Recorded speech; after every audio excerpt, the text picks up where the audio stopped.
Hello, and welcome to an abbreviated and wholly unsatisfying Gribbly's Folly Sunday Antisocial Hour, that time each week when I smoke my pipe. Hang on. Don't tell anybody. There we go. All right, a single ceremonious symbolic puff. I would love to be with you in the garage smoking my pipe like a normal person, but we have no air conditioning. Our air conditioning is down.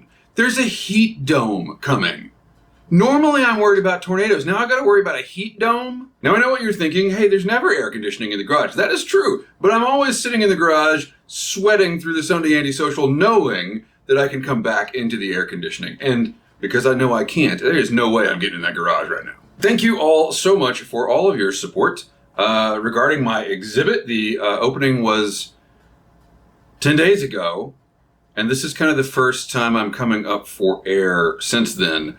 Things have been pretty insane. I've been, we were on the TV news, we were in the paper, photographer took my headshot. You know, that's not cool. That's not okay. I'm supposed to be the guy doing that. I'm not the one that gets my picture taken. And then yesterday I was on the radio, talking on a radio program about the exhibit, and that's pretty fun. I like being on the radio because no one can see my face. I was on a podcast unrelated to all this. I was recently a guest on a podcast. I haven't done any promo for it. I'm going to do it. I'm going to get my shit together. I'm going to tell you about the podcast some other time because I think we talk about I haven't listened to it yet. That's how crazy things have been. But I know that when we recorded the podcast, I talked about the Sunday Antisocial. Anyway, since then, I've been getting all these compliments on my voice. I have the sonorous voice. Oh, your voice is so beautiful. It's great for podcasting. I'm thinking, this is great. This is what everybody's complimenting me. How come nobody ever compliments me when they see me in person? Oh, a face for radio. And yet, here I am making videos. This is why video killed the radio star. Actually, that's why that Tom Petty and the Heartbreakers, right? Tom Petty, amazing band, never would have made it in the video era. If they had gotten started after MTV, it never would have happened. Tom Petty is ugly. Was ugly. Rest in peace, man.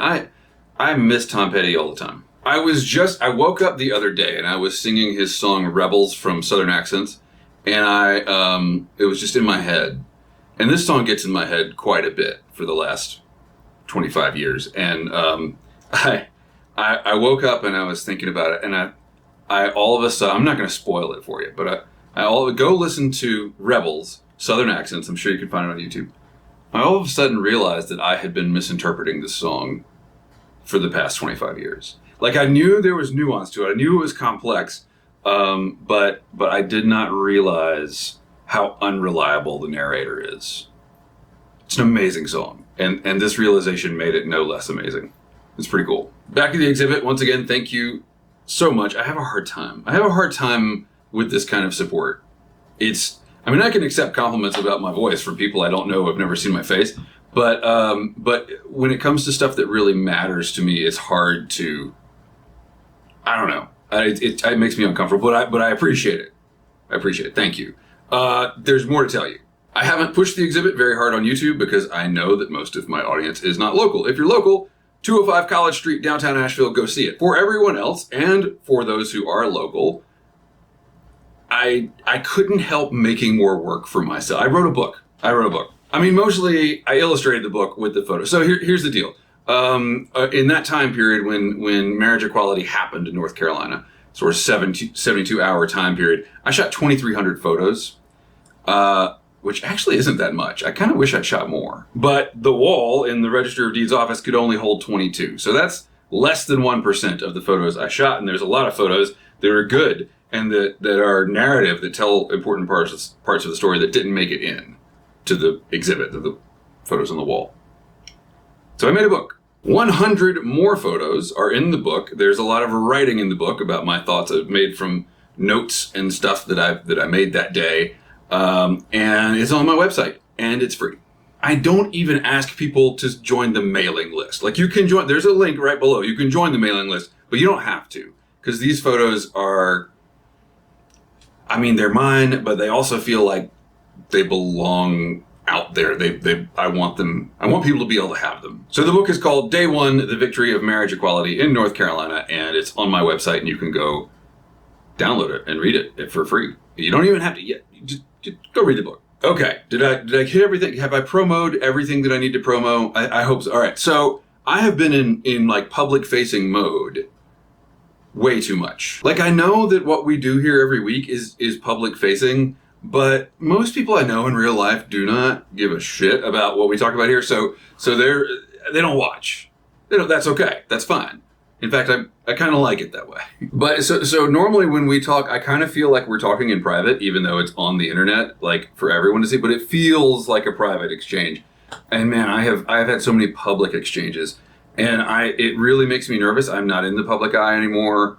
10 years ago, I was all over the place in the public eye, and that has changed. And this was a real eye opener about how isolated and how nice and private my life has become. When I went on the radio show, one of the hosts was a reporter who I used to work with, and we were talking about this to a great. Now, obviously, he's still running a radio show, but he's no longer a reporter. And we were talking about this to a great extent of life is so different when you are when you're hanging out with people like, do you remember Mark Meadows? Me and this guy, we hung out with Mark Meadows a bunch. There's some interesting stories there. But after the show, we're hanging out outside the studio, and I was he was like, "What are you up to now?" And I was trying to explain this thing of ours, and how do you explain it to someone who doesn't know? They're not part of the YouTube pipe community. What is a pipe community? Like that, those kinds of questions. But it occurred to me that the best way of explaining the Sunday Antisocial is that it's a podcast. I'd never thought about it like that, but we were talking about podcasts and we were talking about a radio show, and like, just because there's video, most podcasts have video now.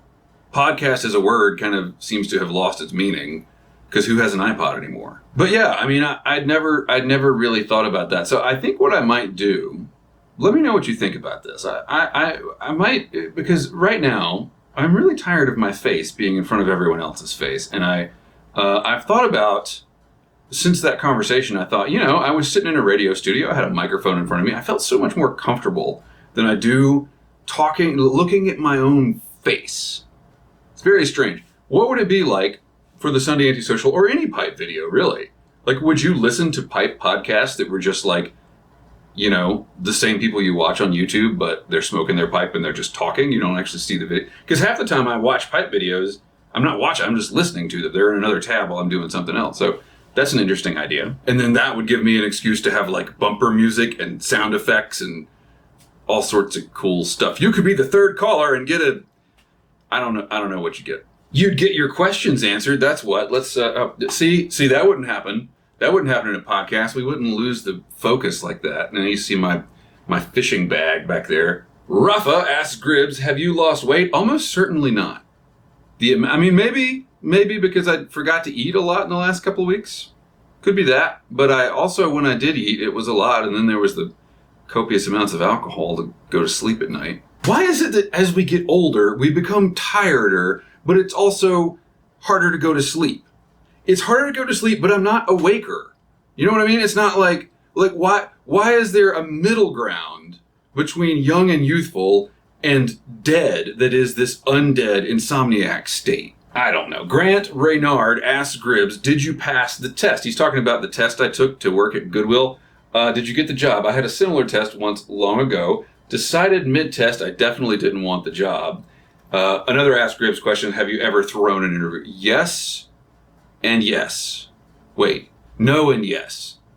I did not get the Goodwill job. I understand that there's a thing where hiring managers do not want to hire people that are overqualified because those people will just move on. They don't want to give somebody a job for 2 weeks till they find something better. I get that. However, it was a little bit of a blow to the ego that I couldn't work with the people that were stoned and stealing cash out of the adventure. That was, yeah. Have I ever thrown a job interview? Absolutely. There was another time when I was unemployed. You see a pattern. I signed up with Manpower to go. This was weird. I signed up with Manpower to do manual labor and what day job stuff like that. And I went in and I sat down and I started filling out the forms and stuff. And there's these two dudes and they're talking like they're in my periphery, so they're also there applying for a job, like with the interviewer. He's also sitting at the table too, but I'm the one that's in the hot seat, right? And then there's these two guys over here. They're talking about their sexual conquests, and I'm sitting there trying to. I'm wearing a coat and tie. A coat and tie, because I had been to 4 other interviews that day, and so I'm like looking at the dude for like trying to like get a sense of how he feels about this conversation, and he doesn't even acknowledge that there's anything weird going on, and so I'm like, okay, I guess I'll keep bubbling in things, and as I'm doing that, then one of the guys starts telling the other that he, and that was when I was like, you know what? Surely McDonald's is hiring. I knew that someone would take issue with my comments about Gibson guitars, and it was Danny Hicks, and he says he's got a Les Paul Standard from 79 and a Les Paul Custom from 78, and neither are trash, and Danny, I believe you. Old Gibsons are awesome. It's the 2000 through the 20 now guitars that I'm a little less sure about. Actually, I'm totally sure about. I have lately really been wanting the Epiphone SG special with P90s, and I keep seeing lots of forum posters saying, oh, it's not a Gibson. Yeah, I know. That's why I want it. Like, didn't Gibson get rated by the EPA like 3 times in the 2010s? Like, what? Do you know what you have to do to actually get rated by the EPA? There's a derelict paper mill 20 miles from here that has like after it has shut down, it is still polluting the river so much that they have gotten fines from the state like 3 times. EPA doesn't care. There's no big deal. Gibson, whatever they were doing in there, Gibson was basically hiding like the Ghostbusters containment chamber in their guitar workshop. Timber Drifter, I can always count on Timber Drifter to get to the meat of the problem. Ask Gribbs, in this time of ever-increasing surveillance of ourselves, our data, our thoughts, how do we maintain any sense of privacy or actual privacy? Should we even try? I have an opinion, but I'm curious to hear yours. Sir, I know you're carrying a wood stove by hand from one place to another in the woods. It's a wood stove. It burns wood. You don't use it to heat the woods. Anyway, when you get back from the hospital after that adventure, here's my answer. I think that it's possible, but I think that you run the risk of isolating yourself from society. Let's think this through. Okay, so you get rid of any smart devices. No smartphone, no tablets. You got a desktop computer. You open it up and make sure there's no microphone. There's microphones in everything now. So you open it up. I think you could probably get away with a desktop computer, but when you use it, you're going to have to be super duper careful to maintain good like digital hygiene. You got to stay off any social media sites. No Facebook, no nothing. Which I think is hard for a lot of people, because for me, Facebook is now my phone book.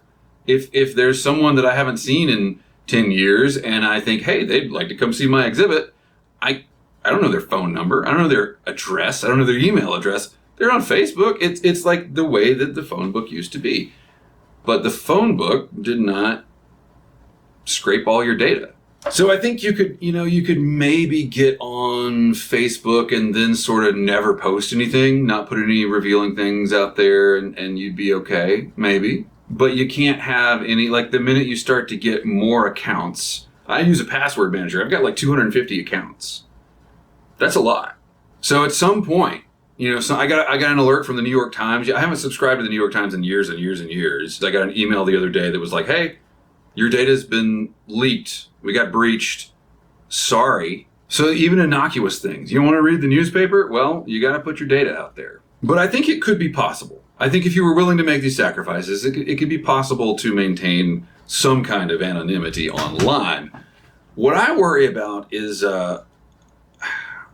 if you do that, your lack of a digital signature in itself becomes a signature. Look at it like this. I don't have a VPN, right? All this talk about privacy and security is I don't have a VPN. Totally should, but I don't because I'm lazy. I tried it a few times. It was always such a pain, and I just gave it up. If I don't have a VPN, that means that the percentage of people that actually do have a VPN is vanishingly small.